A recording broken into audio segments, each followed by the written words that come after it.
Monsoon മഴയിൽ കുളിച്ചു നിൽക്കുന്ന കൊടിയത്തൂരിലേക്കാണ് ഇന്നത്തെ യാത്ര. ഒരു സ്വർഗത്തിൻ്റെ ഭംഗി ആസ്വദിക്കാൻ പച്ച സിഗ്നൽ കാത്തു നിൽക്കേണ്ട ഒരു കൊച്ചു ഗ്രാമമാണ് കൊടിയത്തൂർ. ഈ കൊച്ചു പാലം വഴി ഇതുപോലെ നടന്നും കൊച്ചു വണ്ടിയൊക്കെ ആയിട്ട് നമുക്ക് ഈ സ്വർഗത്തിലെത്താം. ഫാമിലിയായിട്ട് ഒരു ഈവനിങ് എക്സ്പ്ലോർ ചെയ്യാൻ പറ്റിയ ഒരു കിടിലൻ സ്പോട്ടാണ് കൊടിയത്തൂർ. എവിടെ നോക്കിയാലും മാജിക്കൽ ഫ്രെയിം കിട്ടുന്ന കൊടിയത്തൂർ ഒരിക്കലെങ്കിലും കാണേണ്ട ഒരു വിസ്മയം തന്നെയാണ്.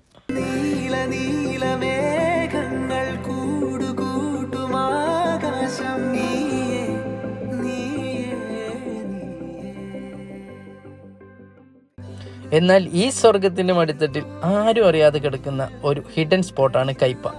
കൊടിയത്തൂർ പാലം കഴിഞ്ഞ സെക്കൻഡ് റൈറ്റ് എടുത്ത് 1 കിലോമീറ്റർ കഴിഞ്ഞാൽ കയ്പ എത്തും.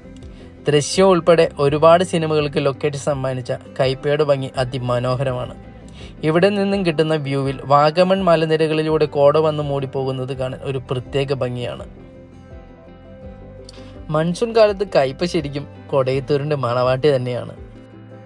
അതുപോലെ കൊടിയത്തൂർ നമുക്ക് നൽകുന്ന ഒരു ഡ്രീം ഫ്രെയിമാണ് ഈ കാണുന്ന കൊച്ചു പാലവും. അപ്പോൾ നിങ്ങളുടെ അടുത്ത വൺ ഡേ ട്രിപ്പിനെ നേരെ കൊടിയത്തൂർ വിട്ടോ. Bye bye.